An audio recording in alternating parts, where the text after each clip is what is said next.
Bismillahirrahmanirrahim. Pada kesempatan kali ini saya menjelaskan materi baru, yaitu mengenai jaringan syaraf tiruan atau dalam bahasa Inggrisnya Artificial Neural Networks,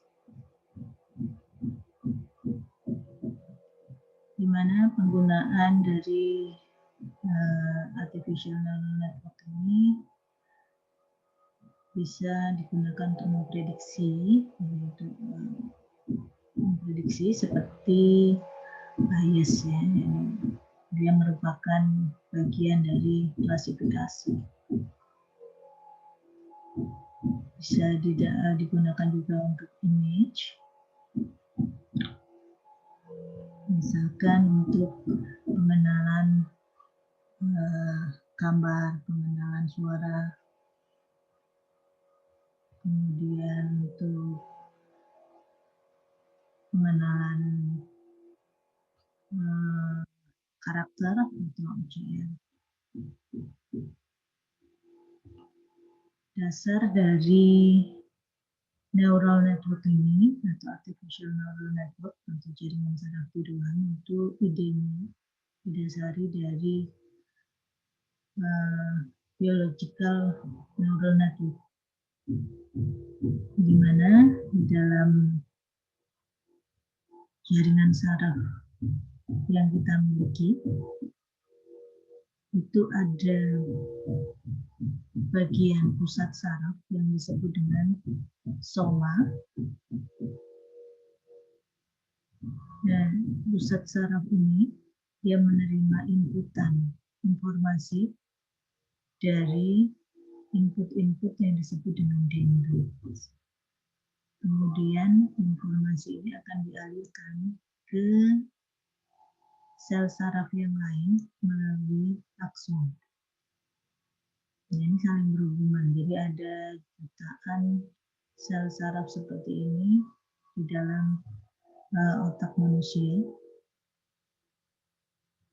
Nah, yang paling penting di dalam komponen sel saraf ini itu adalah yang disebut dengan sinapsis. Sinapsis ini letaknya itu ada di dendrit. Nah, sinapsis inilah yang mengatur besar kecilnya aliran informasi yang masuk ke dalam soma untuk diolah. Nah, bentuk atau cara kerja dari biological neural network ini adalah menggunakan elektrokimia. Jadi kimia yang komponen kimia yang dialirkan itu akan bersifat seperti elektronik.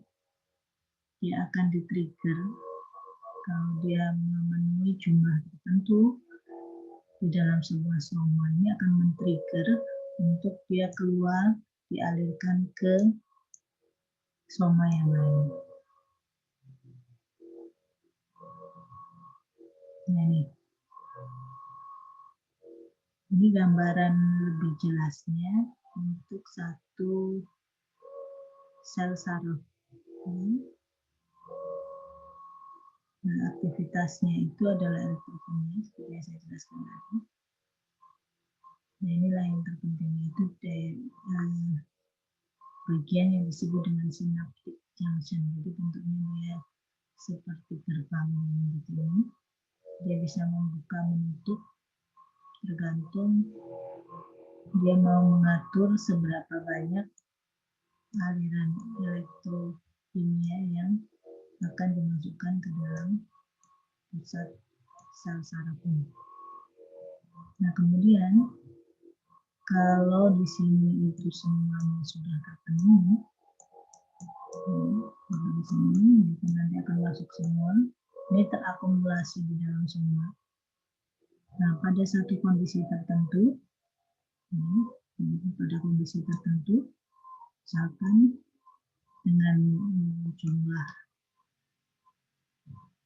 neuron tertentu yang masuk ke dalam semua ini, dia sudah full hasilnya, maka dia akan men-trigger Ada trigger di sini.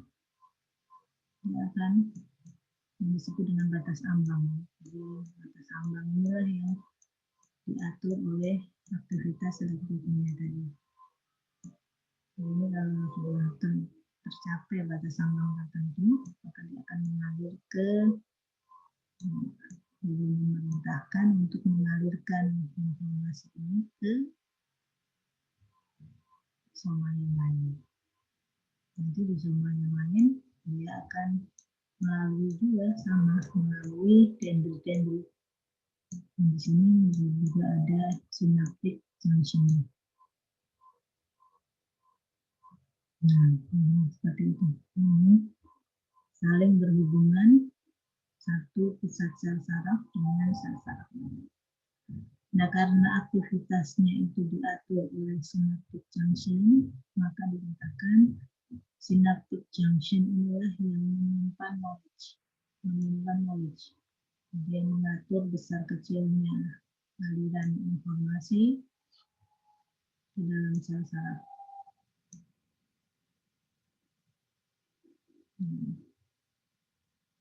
Jadi knowledge-nya itu disimpan di synaptic junction.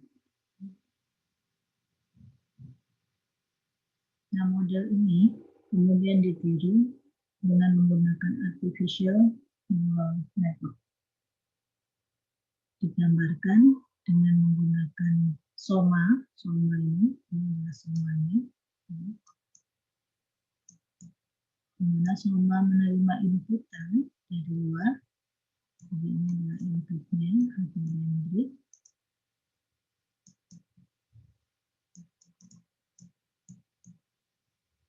Kemudian dia mengeluarkan sesuatu, outputnya. Ini disebut dengan akson. Nah, di setiap dendrit ini ada nilai D1, D2, atau kita sebut dengan pembobotan. Nah, inilah yang menggantikan fungsi dari synaptic junction.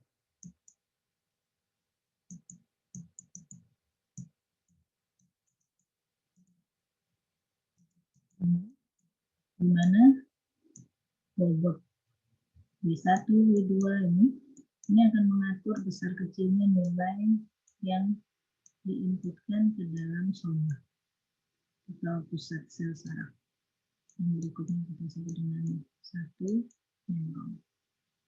neuron tunggal.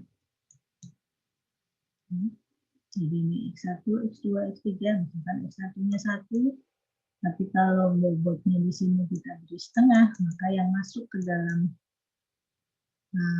soma ini menjadi tinggal setengahnya, jadi dikalikan antara bobot dengan nilai.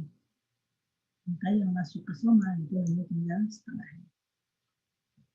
Jadi di sini, kalau di sini misalkan nilainya 2, jadi kemudian di sini nilainya bobotnya itu hanya 0,3, maka yang input yang masuk ke dalam soma itu tidak 2, tapi adalah 0,6. Ya, hanya sepertiganya dari 2. Begitu seterusnya. Nah, kemudian di dalam soma, semua informasi yang masuk dari X1, X2, X3, X4, dan X5 ini semuanya dijumlahkan. Ini di sini diberi lambang summasi atau jumlahan. Ini semuanya dijumlahkan. Jadi yang masuk tadi itu semuanya dijumlahkan. Jadi kalau dirumuskan dia bentuknya seperti ini. Jumlahan dari UN dikalikan dengan XN. Di mana XN ini adalah input ke 1, kedua, ketiga sampai dengan ke N. W ini adalah bobot kembali dari B1, B2 sampai dengan N ini apa? N ini adalah namanya input. Nah, semuanya dijumlahkan. Nah, kemudian kapan dia mengeluarkan output. Nah, itu tergantung dari fungsi ambangnya. Nah, di sini adalah batas ambangnya.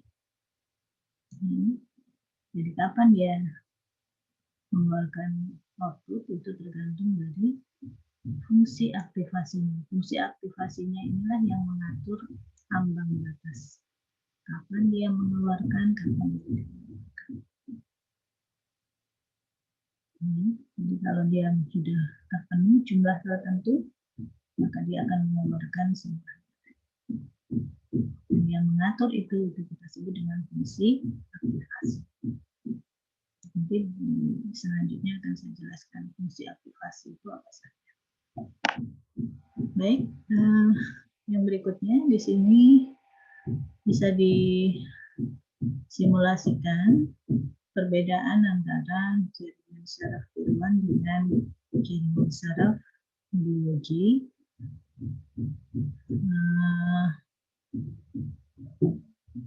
Di sini perbedaannya adalah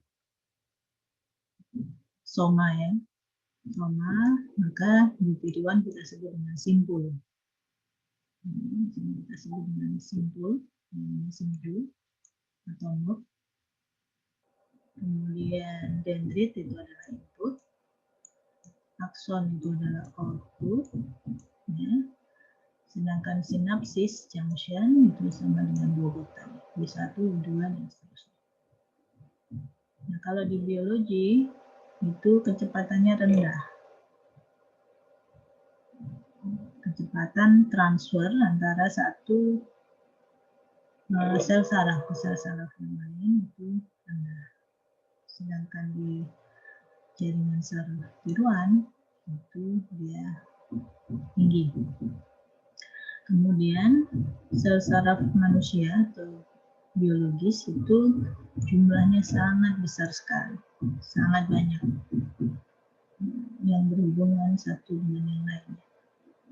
Jadi mencapai 10 pangkat 9. Bisa miliar ya. Kemudian kalau di dalam jaringan saraf tiruan itu tidak sampai seperti itu. Nah, hanya sekarang itu ada yang pengembangan dari jaringan saraf tiruan yang disebut dengan deep learning. Nah, nanti akan setelah saya singgung seperti apa deep learning.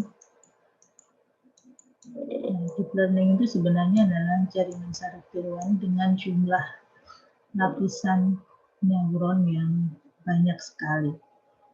Bisa lebih dari 10 ya. Nanti akan saya jelaskan apa yang dimaksud dengan lapisan. Kalau kita sudah berbicara ke multi layer. Baik, dari yang saya jelaskan ini, maka jaringan saraf tiruannya mengandung komponen-komponen. Yang pertama adalah bagian dari processing elemennya. Di processing elemen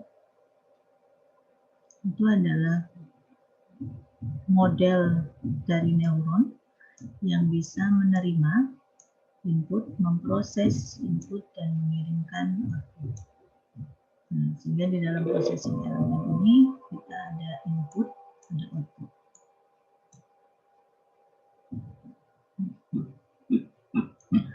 Kemudian di dalam jaringan saraf tiruan itu ada jaringan. Jaringan di sini berarti kumpulan dari neuron-neuron yang saling berhubungan. Nah, nanti di dalam multi layer ya, jadi ada beberapa lapisan itu ada yang disebut dengan input layer, intermediate layer, dan output layer.